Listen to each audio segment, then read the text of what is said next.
Hola, Americanos, and people from coast to coast and around the globe. I never want to forget our global listeners. That is such a great thing. So thanks for listening. You have found it. It is the Loftus Party. It's the biggest show on the interwebs. We are having a blast. Once again, this week, we live in another week of post-Donald Trump. We will discuss all of this and more. We've got Andrew Apple joining us from Los Angeles. Shalom from the Golden State.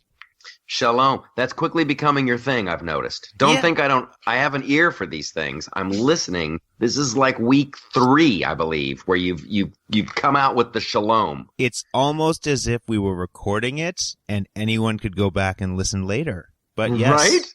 Right? I have been coming out with the shalom because you know what? We need a little hello and we need a little peace. That is correct. Now, is shalom? Also we have the Freedom Gypsy, the Liberty Gypsy from her crazy caravan of crystal balls located somewhere in Georgia. State of fire. Are you guys still on fire in Georgia? Yeah, we have had no rain, and they keep saying it might, and then it doesn't. So yeah, we're still on fire down here in Georgia. You're burning. Georgia is burning. Okay, I want to go back to shalom here, and just this is my lack of the Hebraic language. What is that like aloha, where it's got the double meaning, right? It's hello and goodbye. It's just like, hey, good times, right? It's hello, it's goodbye, and it means peace.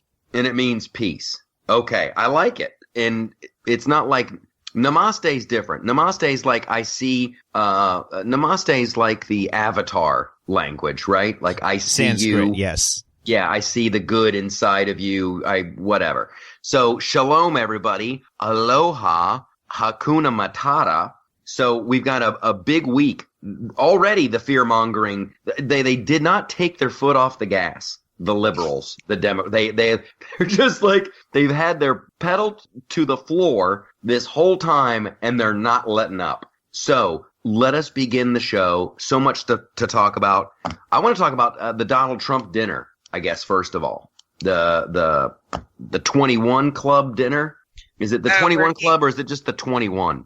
I think it's just the 21, but where he shirked the press and didn't tell him he was going to dinner. Yeah. First of all, I want to say thank you. I didn't even know there was a place called the 21 or that's so old school cool. That's like in those old Warner Brother cartoons, let's go to the Stork Club. Let's go to the 21. It should be the club. I want to go to a restaurant like that. I think that's a cool name for a club. So Donald Trump goes out to dinner, and this is the only thing. First of all, you have the ultimate hypocrisy where all you have to do is go back in time. God bless the internet. And you see articles where Obama, isn't it adorable? He ditched the press and got alone with his wife because he still likes date night. That rapscallion. And then Donald Trump does it, and they're like, my goodness, what's going to happen? The press has a right. And it's so ghoulish and it's so dark. The big complaint that I've heard is not that, oh my goodness, the president-elect is going to have a secret meeting with the KGB or some Chinese super spy. They're all like, we need to be there in case he gets assassinated. Like if something happens, we need to be able to film it. We want to be able to film it. If somebody throws a brick at his head, like my goodness. So what are your thoughts on that whole thing, you guys? Come on. Well, I think it was a little overblown. Certainly probably didn't require headline news on NBC. But I think, there's some other kind of weirdness going on with this whole transition in that it's taking place in some strange places like Midtown Manhattan and shutting down the Lincoln Tunnel and such. And I think some of maybe the concern was because maybe they believe Donald Trump will not be doing some things that presidents traditionally do because of his background. So they're just looking for it seems to me like they're just looking to set the tone of this guy's going to be secretive. He's not going to let the press anywhere near us. It's the First Amendment. They're just ready to go off. Everybody's got a hair trigger. That's what I think. Well, and I think everybody's super, super sensitive, especially in the mainstream media, because they were all wrong.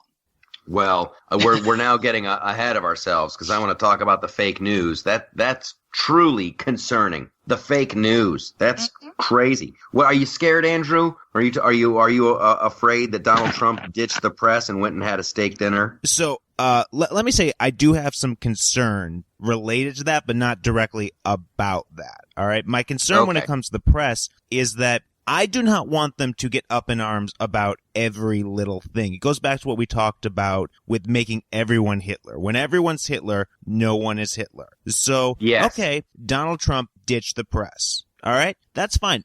If they want to complain about that, complain about that. But what that does is it diminishes when Donald Trump actually did a few things this week that did concern me. So like the Shinzo Abe meeting where there were people there who were not supposed to be there, that concerned me. The fact that he's considering using the Trump Hotel in Washington, D.C. instead of Blair House to meet dignitaries, that concerns me. But we're not getting a lot of press on those things. Why does that concern you? That he's going to use the Trump Tower instead of Blair House? Because it's more expensive to use the Blair to use Trump Tower, and that's coming out of my tax dollars. And he's also financially benefiting from it, even if his company is run by a trust. Yeah. That's the bigger kind of, I don't think, Well, I tell you what, on my list of priorities, I got to be honest, that's super low down there. That's super way down there. If you're going to run on Drain the Swamp, probably not the right move. That's all. It kind of goes against that whole grain. That's all. Yeah, it's like, how does it? Well, if he's going to be, I'm really intrigued by this. I'm not concerned about this at all. I know, but he goes to Washington saying he's going to end corruption and people personally, benefiting from their role in office. But we're going to place all these dignitaries at my hotel. That just runs counter. It's not something I'm going to sit here and freak out about, but it's one of those things that goes in the file. Like, that doesn't make a whole lot of sense. Has he proposed that this is how his administration's going to work? Yes. Like in the future, all of the foreign dignitaries are going to stay at the Trump Tower? Yes. Yes. Okay, well then, how long do you think that's going to last? I think we can start the countdown now. That's going to be over in 8, 7, 6. I mean, there's no way. But this is what we're talking about, where it's like if the press does not hold the government accountable for these sort of things, then it gets to continue. And so when we're making everything such a big deal, then nothing's a big deal. And there were some things that legitimately did concern me this week. Okay, so let's get back to Shinzo. What's his name? Who? Shinzo Abe, the Japanese prime minister. Shinzo Abe. First of all, that is a really cool name. I automatically like that dude. He's like a space general. General Shinzo Abe, take your Starfleet to the 5th quadrant and protect the Ushka-dushka people. So what was Shinzo Abe saying? So Shinzo Abe is the Japanese prime minister who had a meeting with Donald Trump. And traditionally, when you have meetings as a government official with foreign dignitaries, only people with security clearances are supposed to be in those meetings. Unfortunately, Ivanka Trump and Jared Kushner both sat in on those meetings, and not only do they not have the security clearance, they're also going to be the ones who are allegedly running the blind trust. That is Donald Trump's company while he's in office. So it's like, getting into a little Clinton Foundation territory right there, and I don't like it.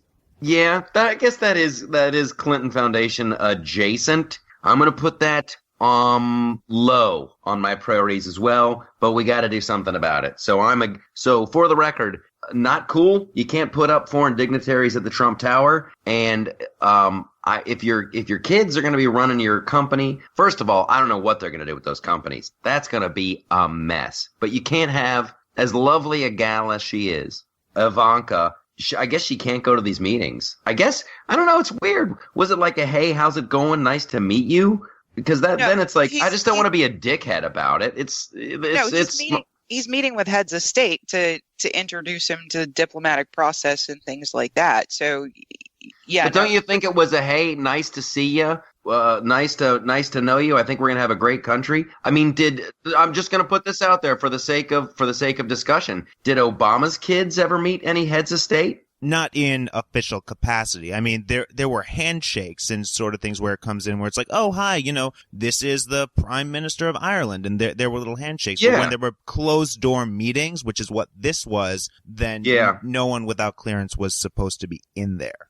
Okay. Well, I'm sure they just needed the one meeting to get their huge master plan in motion. So, once again, I don't think, trust me, this is the thing. The press is going to be all over stuff like this. So, yeah, there's a little, it's like the Princess and the Pea, I guess, with me. It's like, yeah, it's an irritant, and we should probably watch that in the future. However, not that terribly concerned right out of the gate. Well, like I said, it goes into the file for me of things I'll look for not to continue. Like, oops, yeah, I did that. Probably not okay. Won't do it again, sort of stuff. Indeedy.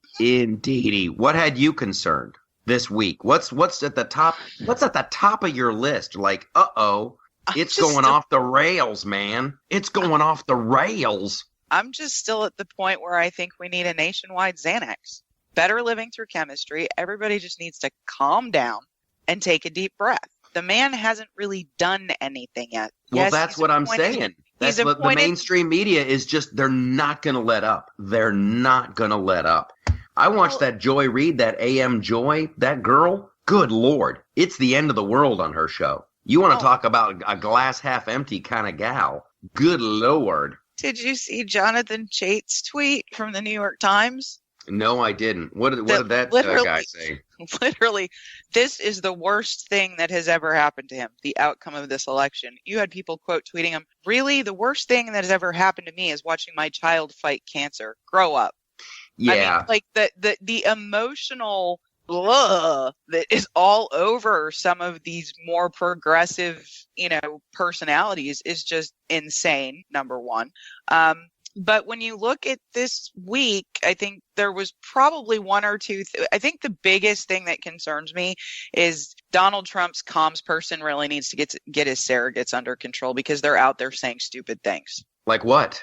Well, the former head of his PAC was on Megyn Kelly and said that how we treated the Japanese during World War II could be precedent for something like a Muslim registry. The problem with that is you have people who are already on the team, like Rance Priebus and some other folks going out there and saying, no, we are not going to be keeping lists of people of a certain religion. What we are going to do is take a practical approach to a problem that has a tie to a particular religion, but we have to differentiate, right, the problematic portion of it from everything else. So yeah, that's all the dude was saying. I really felt that like Megyn Kelly was like going out of her way to grind the old internment camp axe. He and Kobach have both said that the Trump administration will be pursuing a Muslim registry, which means registering people who live here, who are citizens, who are coming into the country, etc. No, it's from countries. It's not. No one is talking about a ban on anybody from any religion. No, this is from countries. This is a list. This is not what he's talking about in immigration. This is the Muslim registry. Literally a list of people of the Muslim faith. So what I'm saying is he has some lesser surrogates out there like Kobach and this guy from the PAC who are kind of stirring that up when maybe his more official surrogates like Rance Priebus, who was on the Sunday shows this morning, saying, no, that's not what we're talking about. And Rance is actually on the team. So I'm just saying his comms team probably needs to ensure his best surrogates are out there who actually know what the internal discussions are. That's all. Nobody wants the imagery that we're going to be riling up all the Muslims and putting them into concentration camps. And when you say Japanese internment camps, that's what people think. And nobody wants that to be the rhetoric. Well, and if you already know the press is going to jump on anything, why give them anything to jump on? So if internal to the campaign and your new chief of staff is saying, no, that's not what's being discussed, I believe him. Right? I believe him. He's on the team. These other people are surrogates that are tangential to the team and just talking and maybe have their own priorities. And I just think Donald Trump his comms person would do a huge favor if the surrogates can go out the way they frame the question is, what about the Muslim ban? What about the Muslim ban? So these poor morons have to go out of their way to say, first of all, it's not a Muslim ban. And if they don't do that, if they don't start answering the question that way, so you agree it's a Muslim ban. I have seen so many like gotcha interviews, and I wish I had a great example or a metaphor or whatever. They do that weird switcheroo thing. So Donald Trump doesn't say people should have AK-47s. Well, Donald Trump never said people should have AK-47. So he wants to have. It's just the whole thing is just it's the framing of it. Like no one wants a Muslim ban. It's really yawnerific over here. Well, I know, but what I'm saying is maybe not yawnerific for the rest of the country. And he does have good surrogates. He still has Kellyanne Poles. He has Rance Kellyanne Conway? Or Kellyanne Conway, I'm sorry. You're talking about her Twitter name, and this is what you're doing. Yeah. Isn't it on Twitter, if she's Kellyanne, and if you're not following Kellyanne Poles on Twitter, go ahead and start. Kellyanne Conway, that's Woman of the Year right there. Yeah, I mean, she made his campaign as far as I'm concerned. He has good surrogates. He has Newt Gingrich, who is a wonderful spokesperson 99.9% of the time. He has Kellyanne. He has good people on his team that can go out there and handle the press better than some of these folks who aren't used to doing it and are just stepping in it. So all I'm saying is, to calm, to help with the nationwide Xanax, comms team, Trump, Tower, get your better surrogates out there. Limit commentary about the transition team to the people who actually know what's going on and can speak effectively. Well, that's the end of the world, too, the transition. This transition is a disaster. That's the other one coming out of the mainstream media. It's a disaster. He's totally not ready. He has no idea what to put together a cabinet. He's in over his head. Well, when they're actually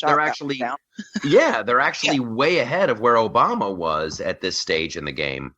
Do you feel like it's been a disaster, Andrew? Do you feel like old DT Donald Trump's in over his head? And again, this is where I get frustrated with the press, because I don't think the whole thing is a disaster, but the way that it's being framed is taking away from the fact that he's potentially appointing some people to very high-level cabinet positions that I do not agree with their stances. Who are you worried about? Let's do it. Let's do it. Who are you worried about? Are you worried about, what's that guy's name? Mad Dog Maddox or whatever? Guy?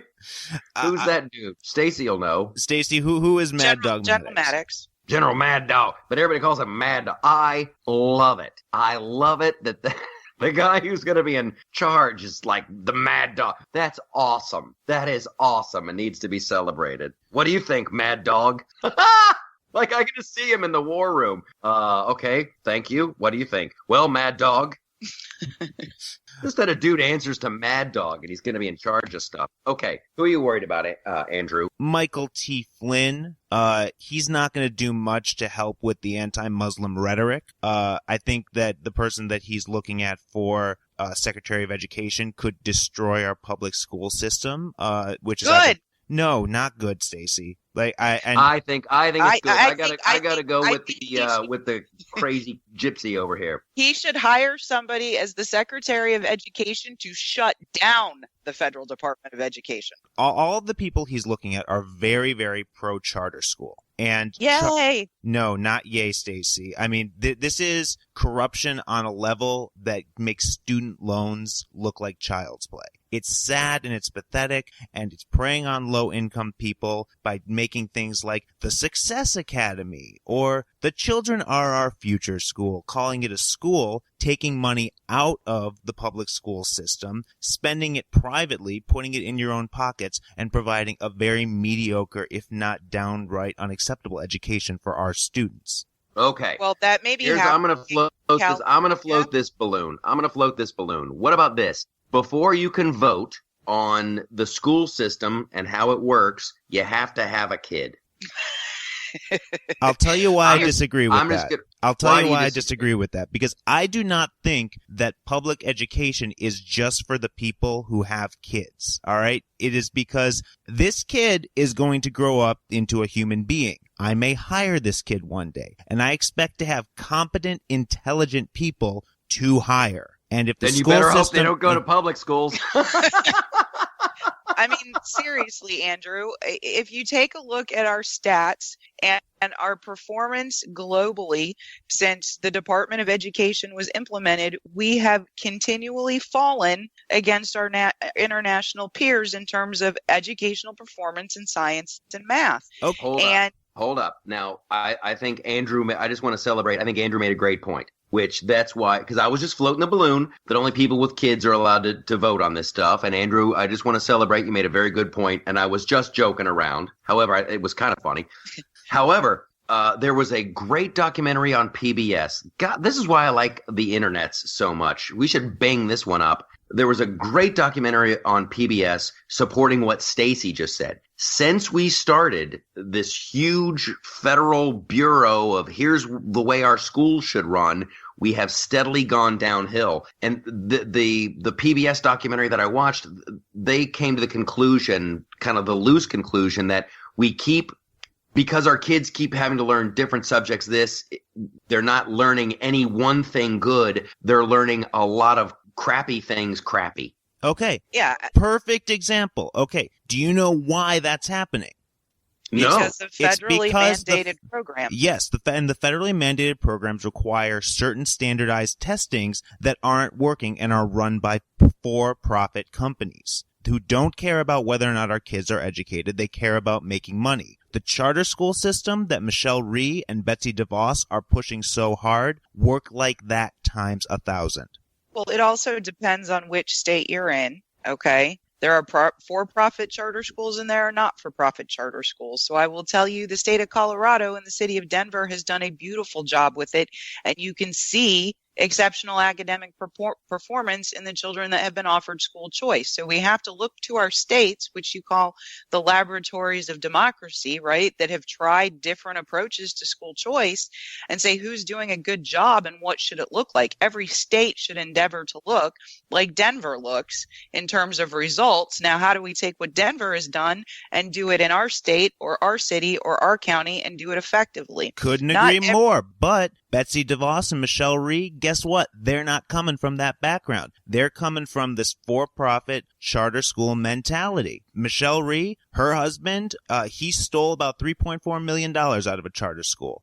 Betsy DeVos, she's coming out of Michigan, and we know what the Detroit school system is looking like. Is that the kind of people that you want running this country's education? Yes, that's who I want. I want corruption. What kind of loaded question is that? What I want is him to hire somebody to figure out how to extricate the federal government from state and local school districts altogether. I don't need Title IX anymore. I don't need a lot of that stuff. Done. Over. I agree, but that's not what we're getting right now. We will see. Here's what I know. Andrew Apple's getting married, and he's thinking about having kids.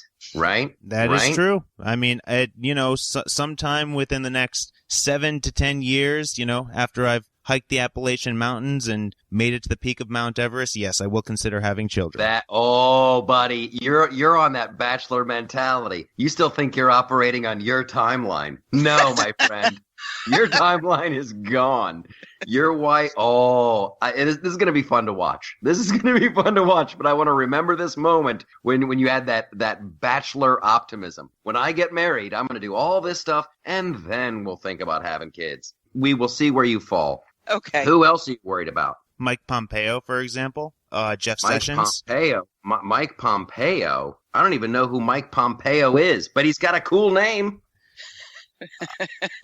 Who's Mike Pompeo? He's Trump's recommendation for the head of the CIA. Whoa, snap. Now that should be okay. You can't put a guy named Mad Dog in charge of the CIA, but Mike Pompeo. Oh, Mike Pompeo. Was he like a senator somewhere, a congressman somewhere? Yes. He's in the House of Representatives, and he was the chair of the Intelligence Committee. Okay. And has a military background, and if I'm not mistaken, some pretty good. I think he graduated from West Point. So what's bad about what? It sounds like he's qualified. Why can't he be in charge of the CIA? Because it means we're going to drag up Benghazi again, and I'm tired of it. We don't need partisanism in the CIA. We had that during the Bush administration with Porter Goss, and it didn't work. All right, I'm going to say something now. That I've said on the show before, and I'm not done with Benghazi. I still want to know who decided to go with the big lie of the video. Who decided that? Who said we're going to blame it on a video? I need that question answered. Well, and what I would say is what they're probably going to do with Benghazi at this point is take the security assessments that have been done and make sure that we are not at similar risks in other embassies. I don't think you're going to see more congressional hearings. I think that's over.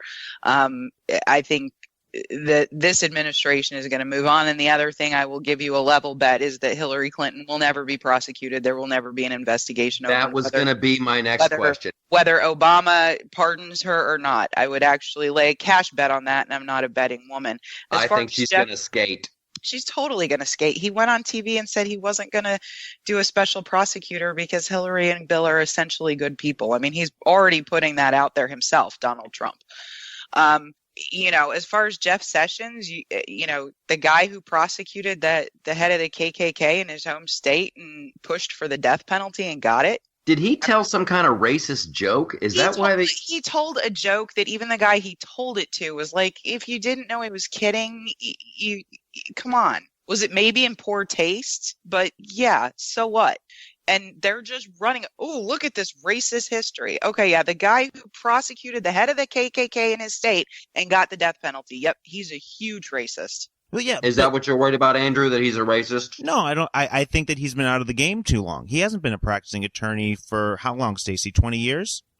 When I'd have to look back and see when he went to Congress. Yeah, I mean, it's my same concern about Chris Christie. Chris Christie has been a governor for a while. I mean, so to take someone who hasn't been practicing law, who hasn't been prosecuting, and then just say, hey, this thing you used to do 20 years ago? Yeah, why don't you start doing it again? It's like there's too much of a catch-up there, I think that he doesn't have his updated certificate of law. The Attorney General is responsible for oversight of the agency and top level decision making. They have more people providing them information and insight than they could possibly ever need. They are never responsible for prosecuting anything personally. They have attorneys to do that. Yeah, that would be super awkward. That would be super awkward, though, if he's in there and he's like, here's what we're going to do. Just like we did it back in 1982. Here's what we do. And then the person's like, that's not legal anymore. See, there you go. It's like, doesn't it hurt to have someone who is essentially not only out of touch with the position, but is going to have people who are more adept below him than he is? No, I don't ever see any management position that way. I'm not worried about that. I'm not worried about it at all. That's the old Ronald Reagan thing. They're like, oh, Ronald Reagan doesn't know this. That's why you have experts below you. A great manager, and this is John Cleese who said this, John Cleese from Monty Python, the best manager, the best CEO creates an infrastructure below them so that if they are taken out, it still works beautifully. So as long as he hires good people, and I'm not terrified of Jeff themselves too. And we should also point out, John Cleese also took away our Declaration of Independence after we elected Trump. Say what? What? He released an entire article where he talked about the fact that, you elected Trump. Guess this whole America thing was a failure. And so we're just going to take you back into England now. And that's depressing. You've been pronouncing aluminum wrong this entire time. Look it up. It's aluminium. It's aluminium. It's vitamin.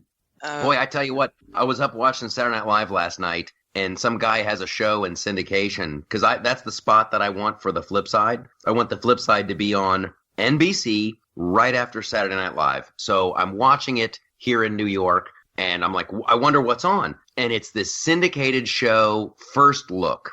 And I tell you what, it's shot beautifully. It is a beautifully shot television show. It looked like $10 million. And the guy was talking about how awesome Scotland was. It's like, first look at Scotland. And I'm like, what the what? However, Scotland is a wonderful little country, and the whole show was paid for by the Scottish Board of Tourism. So I think that's what we need for the flip side. We need like the American Board of Tourism to pay for our show. This guy was like hanging out. I didn't know about these. I knew there was islands in Scotland. I know I'm way off the track here. I apologize. But the guy's like hanging out, drinking beers with Alan Cummins. And I'm like, why can't I do that on the flip side? Why am I not like hanging out at a bar with Ann Coulter or hanging out at a bar with Michael Steele? That's what I need to do. I need to interview somebody at the 21 Club. First look, America, the flip side. Yeah, well, So John Cleese, I'm sure he was very funny. I don't know how he got to because we elected Donald Trump, we're not allowed to have the Declaration of Independence. That's a bit of a stretch. Apparently, no, we need to be brought back into England and get our senses back. Well, they need us, I guess, since they did their big Brexit. No kidding. And they're slowly sinking into the ocean. They're on fire over there. It's never going to work out. That whole thing's been a disaster. I'm being sarcastic. Well, actually, there was an update there because the courts just ruled a couple of weeks ago that even though the people voted for it, according to the articles of the European Union, it still needs to be approved by the House of Lords and the House of Commons.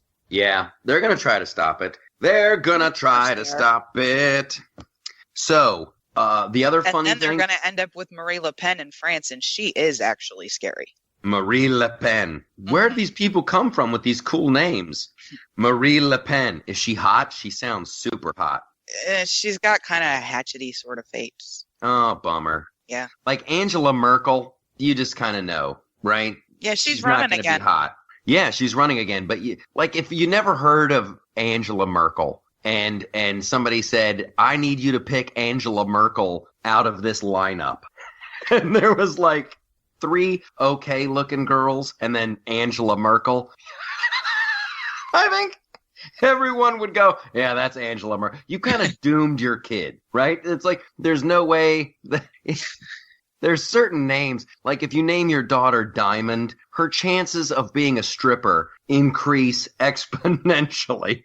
Oh, yeah, without a doubt. Well, hey, I remember... Marie Le Pen. She sounds so hot. I want her to be hot. I remember in an earlier podcast you said that Barbara Boxer might have been pretty hot when she was younger. I bet she was. Yeah, how stupid do you think she was this week? What did she do? Oh, God. She put forth a bill in the Senate to eliminate the Electoral College, and that's not how any of this works.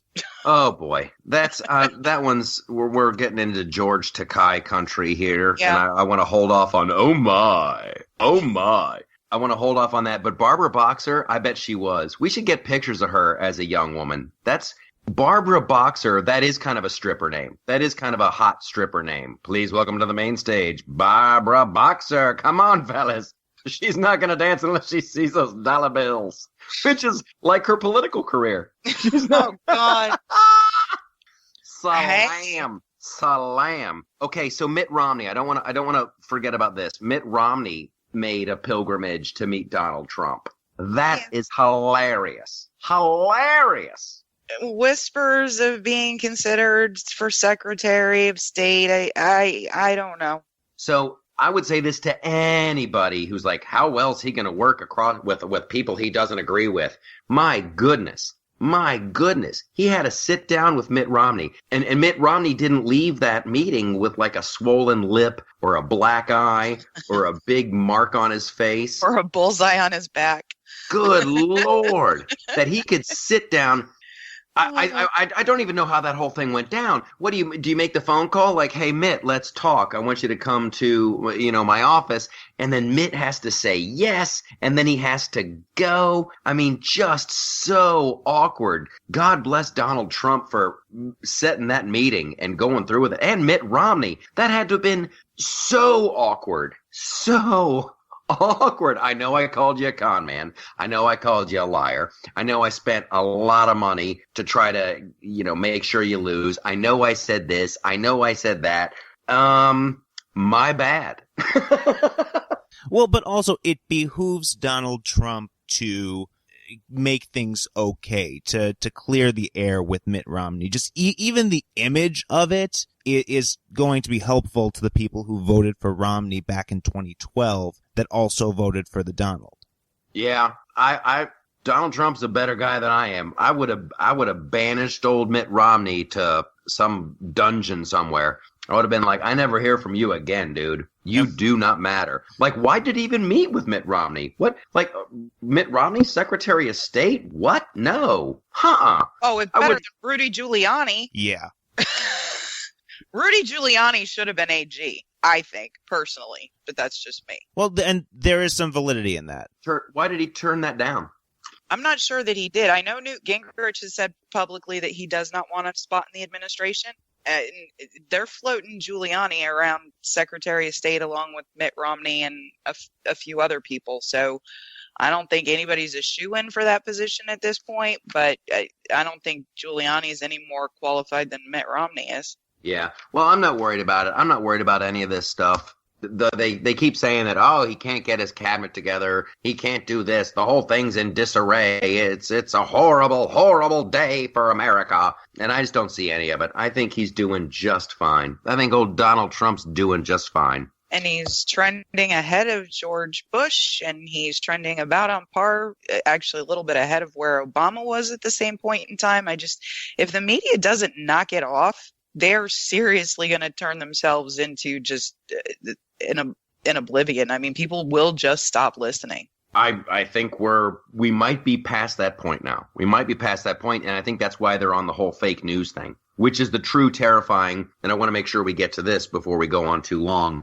The fake news thing, the people that actively lied to the American public for years and years and years, now they get to decide what's fake news? Like that? No, you're fake news. NBC, you are fake news. If you ever, all of it, I find terrifying. People are getting their pages shut down on Facebook. People are getting kicked off of Twitter. People are just disappearing from the internet. And yikes. I thought Zuckerberg had said he wasn't going to touch that. Well, he then came out later and retracted that and said there was a 7-point plan to remove fake news from Facebook. And Google also said that fake news websites aren't going to be able to use AdSense. Yeah, they're just going to make them go away. Well, and I wrote a whole article on that. You know, I am so sick. And I said this before the show. Taylor Swift won 2016. She was the only bright one that I know of in the entertainment industry that had a huge following that said, I'm not getting involved. You know, people have woken up on Monday morning and or Wednesday morning, the day after the election, and decided to ruin their businesses. Hello, Grubhub. Products are telling me what to think. And I go out there and I look around the world, and I am so tired of everything being politicized that I will actually purposefully go buy the products of 3 men that I don't agree with because they stood up to the Silicon Valley cabal. Well, you've kind of pivoted into a different story here. Oh, sorry. However, no, that's fine. I just want to make sure that we give fake news all of its glory. Let the record show on the Loftus Party podcast, as of this date in the year of our Lord, bloody blue blue, this whole we're going to decide what fake news is. Literally, like, not only does it reek of censorship, it is censorship, and we cannot be cool with that. There is either freedom of speech or there's not. Well, and if you are prone to clicking on clickbait headlines and you are not someone who understands if that really sounds a little bit bizarre, maybe I should look and see if anybody else is talking about it. Your habits aren't going to change. You're going to go to those websites, whether there's Google ads on them or not. The purveyors of them are just going to put tip jars on them so that people who read them support them. I mean, that's how it's going to roll. Like, they're not going to go away. And people who think that's actually legitimate stuff, who actually do enjoy wearing tinfoil, are still going to read it. Yeah, but you won't be growing. You won't be growing your business. You won't be reaching new people because some kid, and this is what I love about the Flip Side television show. It's on in the mainstream media. Hopefully, and we're not mean-spirited and we're not fake news, blah, blah, blah. It's a comedy show about politics. But what I love about it is we're on U2 America. We're on family entertainment television. There is a chance that some kid can just stumble across our show and watch it and laugh, and it'll change the way he thinks. Now, if you're just some kid and you're going around the internet and you click on a website and go, uh-oh, this is fake news. Well, I guess I won't look at this. And off you go. So it is, you are severing the Achilles tendon of these websites that are doing nothing, but they just don't agree with the stories they're being spoon-fed by the lying mainstream media. Mm-hmm. And that is terrifying to me. That people are saying we will decide. Who decides what's fake news? There's certainly that professor who made the list shouldn't be deciding. Did you see that in the LA Times? Oh, the social justice warrior lady? I don't know if she was a social justice warrior lady, but I mean, it had Red State on there. It had Breitbart on there. And I have issues with Breitbart, but they run a legitimate news organization. Globally. I mean, they have Breitbart Israel. They have Breitbart London. I mean, that's legitimate. They actually have people in the countries they're reporting on, which many U.S. outlets don't. Yeah. They had Resurgent on there. They, the only ones that weren't on there that surprised me that they didn't get pinned were National Review and Weekly Standard. But some very legitimate sites that have been around for a long time. That's the scary part. That's what I'm talking about. And it's just like, seriously, people believe this stuff. I think, to me, that could be the biggest benefit of this whole election, where people are actually going to start thinking again. I mean, you have Ben Rhodes out there, if you want to talk about fake news. That's right? what they're trying to do. Well, instead of going through the list, that's what they're doing. They are going to start eliminating the voice of the opposition. It has already begun. That's the terrifying part. Like, we have to mobilize against this. That's why I wanted to make sure that Flipside Loftus on Twitter, also, I wanted to secure my spot on Gab. Today, they're going after these people. Tomorrow, it will be us. And that, if that doesn't concern everybody, I do not want the people who are responsible for fake news telling me that now I am fake news and there's only one official. There's literally the thought police are running around. The thought police are going to be running around shutting down websites. Well, you know how I feel about bureaucrats, right? The people who make regulations in Washington. Yes. And they have the force of law and they were never elected. People I like even less than bureaucrats are technocrats in Silicon Valley who think that their political agenda should be embedded in their product that people use for communication. So the technocrats at some point need to be held to account. Yes, and that's why we need journalists. And if journalists aren't going to do the job, we need citizen journalists to do the job. And once they start shutting down citizen journalists, we are way up Poop Creek, 0 paddles available. Okay. That I just want to let the record show that terrifies me, and we should all be equally afraid. Today it's us, tomorrow it'll be you. Hamilton. Pence got booed at Hamilton. Did you guys see that? It kind of took over my news feed. It was impossible to miss. What are your thoughts? Let's weigh in on Pence getting booed at Hamilton. Are you okay if I go into tinfoil hat territory on this? Yes, listen. We can go tinfoil hat. We can go tinfoil jockstrap. We can go tinfoil pasties. Okay. No one wants to see anyone on this podcast in tinfoil pasties. Oh, I think you spoke too soon. Wow. I'm working on a pair right now. Oh dear Lord. Geez. Okay. So this is my thought where I go a little tinfoil hat when it comes to Mike Pence at Hamilton. Was there a world in your mind where Mike Pence wouldn't go to Hamilton and get a negative response? Yeah. Yeah. No. Earth 2. Thank you. Earth 2. No, I'm being sarcastic. Why should a conservative... And oh, by the way, somebody should actually read the history of Hamilton before they think, Mike Pence was out of place. Why should he not be able to go to the theater? Well, no. I'm not saying he shouldn't be able to go to the theater, but this is a man who has been very open about the fact that he is opposed to a lot of the progressive legislation that a lot of people in the theater community are for. He is anti-gay marriage. That's the biggest one. And there are a lot of gay people who are involved in the Broadway community. So, Whoa. What? There are gay people on Broadway? For a second, I thought you were being serious. I got worried there. And Donald Trump said publicly, gay marriage is the law of the land. We're not doing anything about that. Yes. Okay. So Andrew's doing his thing. Yeah. So this is where I start to wonder, was this Steve Bannon sort of trying to take over the news cycle by sending Mike Pence and potentially evoking this response from all the people who are at Hamilton so that other things that are going on, the things that we've been talking about, wouldn't be talked about by the mainstream media by essentially creating clickbait? Okay, so that's interesting. That is interesting, and not the first time I've heard that.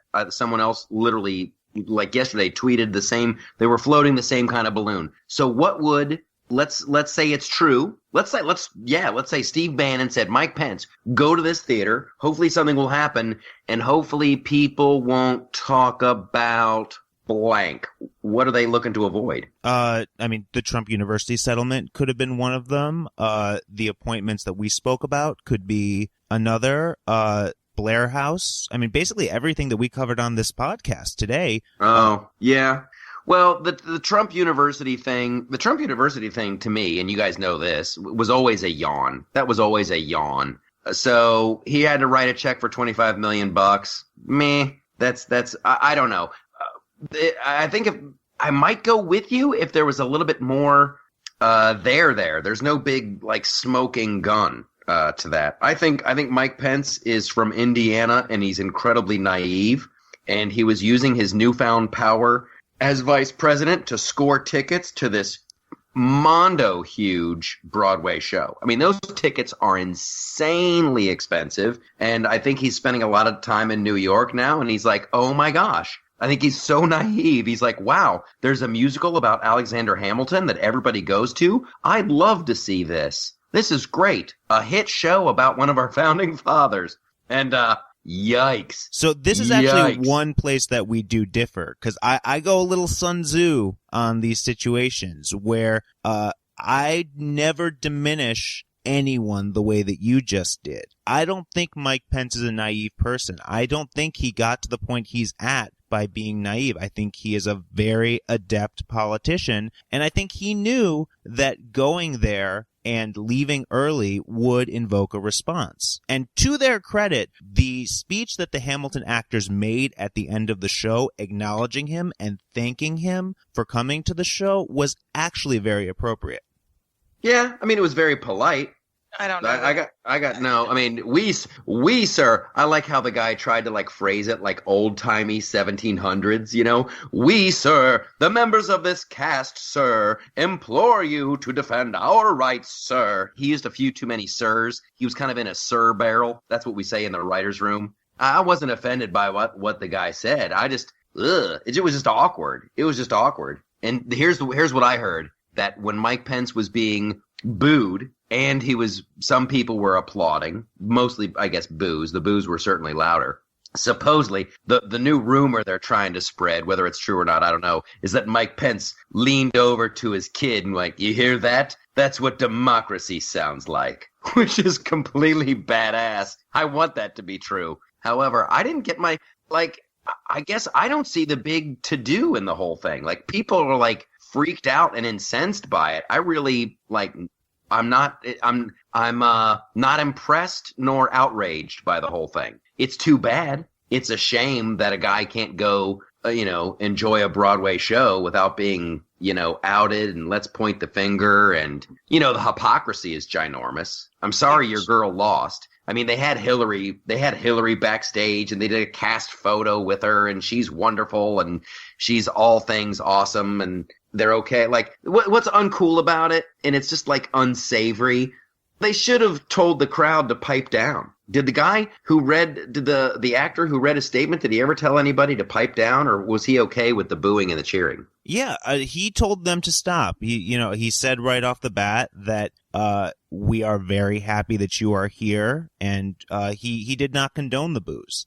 Well, then that's awesome. Yeah. Then God bless him. I mean, people are talking about boycott Hamilton. Yeah. I mean, if you can afford to see Hamilton, exactly. Good Lord. I'm guessing that the people in West Virginia who voted for Donald Trump aren't really waking up in the middle of the night being concerned about whether or not they're going to go see Hamilton. That was a little mean-spirited. No. That was a little mean. Well, I mean, I think that there's some people in Staten Island and in Long Island and in New Jersey that voted for Donald Trump. They might not go see Hamilton now.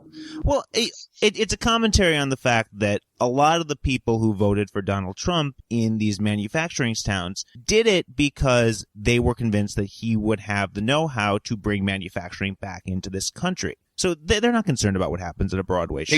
He saved the Ford plant in Kentucky. He saved that one. No. Not really. No. That was actually the Union. I know. It was funny, though. It was. It was funny. However, I'm glad that he's wrapping himself up in it. Hey, I saved this. Yeah, that's right. That's on message. He's going to do that from coast to coast. We're going to win so big, Andrew, it's going to make your head spin. We're going to win bigly. Nothing would make me happier. I want this country to work together. I want there to be reaching across the aisle. I tell you, I think that's the shock that everybody's in for. So do I. That is the shock that everybody's in for. That I think it's going to work out great.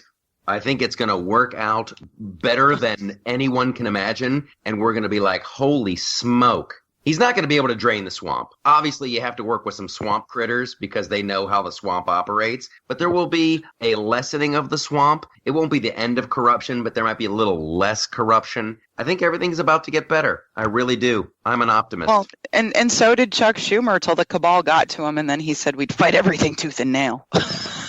That was pretty funny. Yeah. Well, so we're going to keep the Electoral College, right? We're going to do that. We're going to be able to hang on to that. We're going to keep the Electoral College. Even though George Takei, that was hilarious. How bad did his Twitter blow up the other day when George Takei's like, "This is not what my democracy looks like. This is not what democracy looks like." And then everybody was giving him a civics lesson. Yeah. You know, it's a constitutional republic. Oh my. Oh my. When did Sulu from Star Trek become the voice of the left? This is like, I missed something huge when Sulu is suddenly saying, this is how democracy works. Like, dude, you were Sulu, and you weren't even that good at Sulu. Like, you didn't even work after that. If Star Trek isn't a hit and lives on its syndication, he's running a 7-Eleven in Burbank. Oh my. Well, he's been a spokesperson for the left and been out there in very progressive ways for a number of years. I don't know when he became maybe the big deal that he tends to be now when he speaks. Like, he gets op-eds in the New York Times and stuff. That's great, because if you go back and you look at his performance as Sulu, not the best. Like, there's a reason that guy didn't have an acting career after that. Well, yeah, no. I love Star Trek.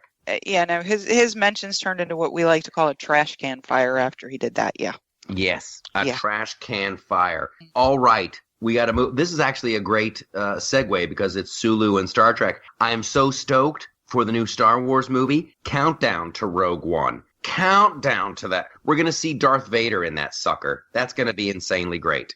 Now, we're taking our moratorium off of Doctor Strange. Andrew, you've seen it? I have not, unfortunately. This week got away. This week got away from working on a new TV show. Can't talk about it. Okay. Well, I will say this then. We will maintain our moratorium on Doctor Strange, but it's in the writing. It's in the writing. It's a huge blockbuster movie. There's a way out of it. I don't think they're idiots, and I think they know what to do. However, the problem comes with characters who have too much power. It's like that Quicksilver kid in the Avengers, the X-Men. Yes. When you have a kid that can slow down time like that and do everything, you quickly have to get rid of that kid because every problem can be solved by that kid. It's like Superman having heat vision. Every problem can be solved by heat vision. I guarantee the people who invented Superman regret giving him heat vision. However, go see Doctor Strange. The giant human otter guy is a Benedict Cumber otter, is very entertaining. It could have been great. It was a swing, and I'm going to give it a double. I'm going to say it's a double. It could have been a home run, and you'll see. It'll be painfully obvious to you. But I wanted to make sure we covered Doctor Strange because we promised that. I'm so excited about Star Wars, though. It's stupid. It is stupid. Do you think as excited as you are, it's even possible for Rogue One to get a home run? Oh, absolutely. Oh, okay. Absolutely. Oh, Rogue One right now looks like a home run. Looks like a home run. And here's the hard thing to do, a prequel, because you know what happens, right? You know they get away with the plans. So you just have to buy the ticket, enjoy the ride, and hope it's an entertaining ride. And right now, it looks like one hell of an entertaining ride. And that's all I want. I just like being in that universe and seeing those creatures do their thing and spaceships blowing up. I watched Independence Day 2 last night. That's how much I love science fiction and aliens landing and things getting blown up. And talk about a swing and a miss. Like, Independence Day is not Citizen Kane. However, Independence Day 2, ooh, that was not good. There's a reason Will Smith wasn't in that thing, and it's probably because he was allowed to read the script. He's like, how about we just kill my character? How about I'm dead? Well, that's a great Michaeltopia. You shouldn't be allowed to do sequels if you don't have the most important and most famous character come back. Well, I tell you, they make money. I don't want to. It's tough. I'm almost on board with that as a Michaeltopia, which we will do next. That's the next thing that we're going to do. There's a great way to do it. There's a great way to do Independence Day 2 without Will Smith. But when your foundation is just that jacked up, there's no way Will Smith is going to say yes to it. You know, it's a self-fulfilling prophecy. It was a messed up endeavor from Jump Street, because nothing is better than the sequel being as good as or better than the first one. Right now, I have friends on the inside over at Deadpool, and I guess they got some big problems over at Deadpool, and that's going to be a tough one to follow up. I can't say enough good things about Deadpool. That thing was entertaining, and if you're not down with Deadpool, you're not down with the Loftus Party or the LoftusParty.com. Ba-boom! Okay, let's do some Michaeltopias. In Michaeltopia, here's how it works, you guys. In the real world where we exist, there's some crazy rules and some crazy laws and some crazy standards. However, in Michaeltopia, we have our own set of rules, laws, and standards, and everything works great. So here we go with the latest addition to the rules of Michaeltopia. Stacy. In Michaeltopia, when you order a pint of beer, you get 16 ounces. Bars and restaurants are not allowed to buy glasses with thicker glass that only give you 14 ounces. I love it. And finally, America is catching up to Ireland and England and the UK.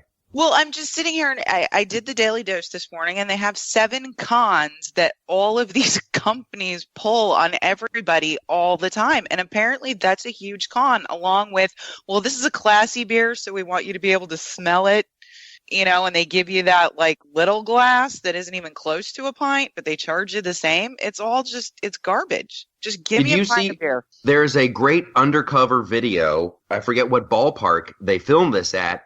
One guy bought a medium beer, and one guy bought a large beer. The medium was $3.50, the large was $7, something crazy like that. It was the exact same amount of beer, just in a deceptively bigger cup. It looked bigger, therefore you thought you were getting more beer, and you were paying more money for the exact same as a medium. No, they put these 2 pint glasses that are used in bars. They put a regular 16-ounce pint glass, and then they put the other pint glass that has a thicker base and thicker walls next to each other, and you can see clearly you're not going to get as much beer.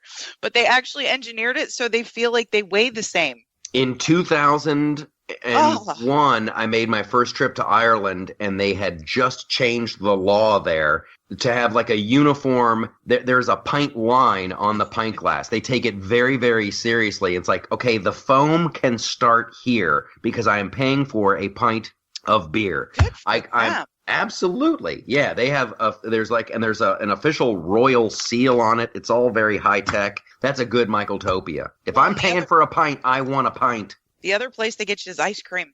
Stacey, really? They get you everywhere, Stacey. You know where else they're getting you now? Cereal boxes. They make them thinner so you feel like you're getting the same amount of cereal because they're the same height and width, but they make them thinner so they can fit less cereal in there. It's been happening for years. That is actually, and here's a fun to know fact, that is actually the origin story of the baker's dozen. Because there was a time where bakers would sell bread rolls by the dozen, but they would make them smaller and smaller and smaller, and eventually people caught on to the fact that they weren't getting as much bread, so the bakers, to make up for it, they would throw in a 13th bread roll to make a baker's dozen.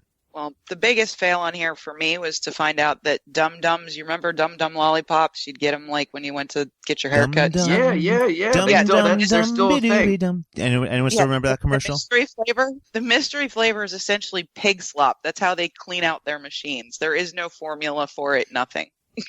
You know what? I'm okay with that, actually. I'm okay with it, too. Yeah. All right, that was my Michaeltopia. We used to call that a suicide. when you would go into like a 7-Eleven and you'd get a little piece of each soda, you'd put Sprite, 7-Up, Dr. Pepper, Coke, Pepsi, blah, blah, blah. We used to call that a suicide. we were both such childs of the 80s because we did the same thing. Alrighty, Andrew, hit me with a Michaeltopia. All right, in Michaeltopia, we do not spray paint swastikas anywhere. It's just time to stop. Yeah, that's a good one. Like, seriously, it's like, I don't care. I don't care. It's getting out of control because, like, we're seeing them show up on people's garages. We're seeing them show up on Donald Trump's star on the Walk of Fame. We're seeing them show up at synagogues. We're seeing them show up at churches. All right? We need to stop it because if everyone's spraying swastikas, then we're not going to know who the actual Nazis are. I couldn't agree more. We need to take a little just moratorium on swastikas and Nazis. We have to let this settle, or else no one's going to be afraid of a swastika. No one's going to be terrified of Nazis. We always need to be afraid of Nazis and what they represent. Okay, in Michaeltopia, if the ad plays perfectly on YouTube, my content should play perfectly on YouTube. I had a run of luck the other day I was trying to look at clips of The Flip Side on YouTube. The ads played beautifully, but somehow the content had a hard time loading, and I had to wait and refresh the page. So, hey, YouTube, whatever magic technology that you're using to make sure your little piece of crap Tide ad runs perfectly, how about you use that for the content I'm putting up? I would agree totally. 100%. And that goes beyond YouTube. That is any site that is playing video, because I've had that happen more times on sites with their own proprietary video players, like AOL, than on YouTube. It drives me crazy. They obviously have a solution to the problem because the ad plays, so why shouldn't my stuff play? That's lawsuit worthy right there. That is lawsuit worthy. Okay, who's got another one? In Michaeltopia, Erica, the creepy robot, gets deactivated. Oh, yes. I saw this. I am not comfortable with it. I am not either. And when the scientist asked the dude from the magazine, do you want to kiss her? I'm like, okay, this is it. I can't look at this anymore. Oh, you know that guy. You know that guy has already defiled that robot in every way imaginable. Oh, he says at the beginning, isn't she? We think this is the most beautiful face ever. I'm like, stop. And listen, in Michaeltopia, we don't frown upon the sex robot. If you want to do that, if that is your thing, you got to own it. You got to own it. And somebody's like, hey, have you and Erica knocked boots? You got to be like, yes, we have. That's why I made her. Don't be ashamed. It's a robot. It's like some people hump picnic tables. Not my thing. However, keep it in your house. I don't want to know about it. Picnic tables? On World's Dumbest, there was a guy, I think down in, really horrifying. World's Dumbest, my old True TV haunts. They busted this guy in, outside of Cincinnati. He would, there's a thing, I guess you would call it a disorder because it's not normal. Not enough people do it to make it normal. He would hump picnic tables. And unfortunately, he would do it in the park. Now, he tried to go during hours when there weren't people around. Thank goodness for that. However, he got off humping picnic tables. So if you want to build a sex robot, which God love you, go for it. At least be man enough to own up to it. I don't know. Oh, no. I worry about the sex robot only because I know that there is a segment of the male population where if they do not have to pursue the favor of a woman to get to their happy place, they may not be continuing as functioning members of society. I'm just saying. We are on the edge, guy. We are already on the edge. Once again, on World's Dumbest Inventions, and it's always the Japanese. God bless the Japanese. This dude invented this. It was two like silicone mouths, right? They look like just lips. They didn't have openings or anything. They were just lips. And you would plug one into your computer at the USB port, and the person that you cared about would have one on their USB anywhere on the globe. You go on the internet, and you would put your lips up to this silicone lip, and so would she. And when you applied pressure, it would apply pressure on your side as well. So you could kiss somebody from anywhere in the world, right? That's kind of sweet, yeah? In theory. Okay. The latest thing that has happened, there is a company that has taken this technology and they've turned it into an interactive sex toy thing. So you can go into, you pay money, you go into a room where there's some sex worker somewhere, and she has an object, and then you have an object on you, and whatever she does to the object on her side affects the object on your side. I think this marketplace, talk about Cap, oh my gosh. So we actually do need to clarify, the technology that you're talking about is not like a one-to-one secure connection where the guy's putting something on his junk and then the girl has a shaft that she's working on that's happening live over the internet. This is kind of like iTunes. You download the video and you download the program. It's both. They have they have not gotten the technology to do it live yet. No, the live version is done. Because they we're screwed. People will never leave their house. That are never leaving the house. Yeah. They're just gonna like load up on that iTunes gift card and never leave their house again. Yep. I run my website. I play World of Warcraft, and there's a girl in Taiwan who I've downloaded some sex acts from. I am good to go. As long as those pizzas keep showing up at the front door, I'm never wearing pants again. I am aroused and horrified at the same time. There needs to be like a German emotion, like that Schadenfreude, whatever, where you're aroused and horrified at the same time. Okay, I have one more. This is another supersized show. We can't help it. We're just that good.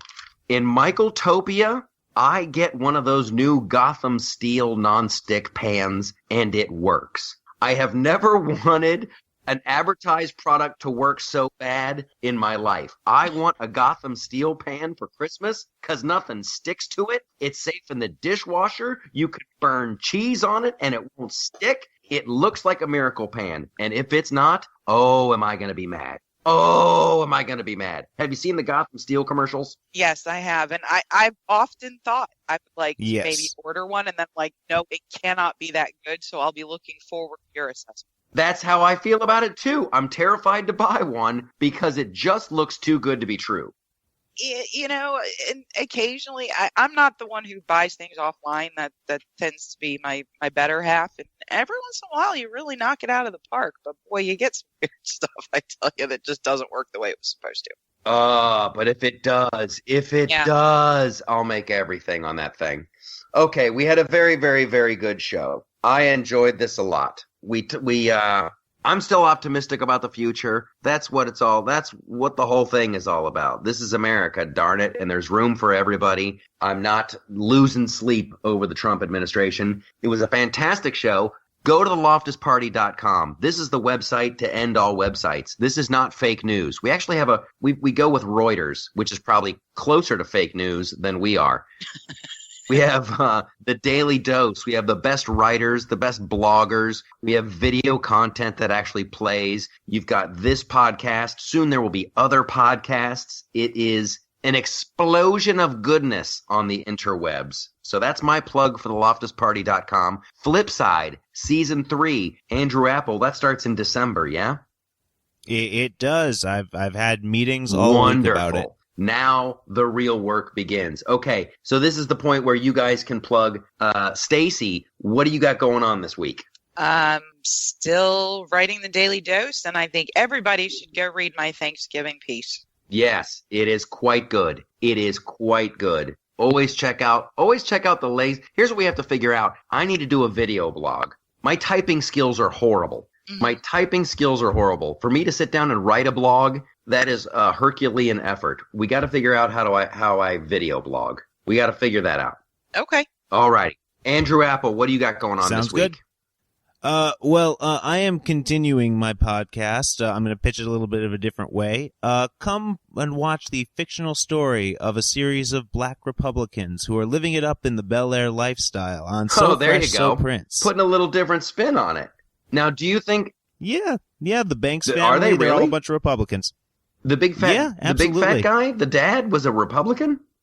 Oh, yeah. That's. I mean, where do you think I thought they Carlton ripped that got off it from? of what's his show, Family Ties. I thought the dad was just a very successful. He was a judge, right? I think he was a very successful yes. Democratic judge, and that made Carlton the oddball for being the Republican son. Not true, actually. He was appointed to Superior Court judge, which is nonpartisan, but he spends the entire first season trying to get Ronald Reagan to come to his house party. This is Uncle Phil, the father. And they actually had a Ronald Reagan impersonator show up, and Uncle Here's a Phil fun to know was fact. over the moon. I know a writer who used to write on Family Ties, and when Michael J. Fox's character got incredibly popular, Ronald Reagan wanted to do that show. He wanted to be on that show, and the creator said, no, I will not support Ronald Reagan. It's bad enough that Michael J. Fox's character is doing it. No, Ronald Reagan, no, President of the United States. You are not allowed on my television show. It kind of makes the little ballyhoo about Hamilton look small. Well, we are completely open to having Ronald Reagan come on this podcast if he wants to. I'd have Donald Trump on. I'd have Donald Trump on in a heartbeat. There you go, Donald. The door is wide open. All right, you guys have a great week. Much more to come next week. The media is freaking out. More reporting about chickens with their heads cut off. The disarray that is the Trump administration. I love you very, very deeply. And some of you I love more than just friends. You know who you are. All right. That's the Loftus Party. We will see you next week.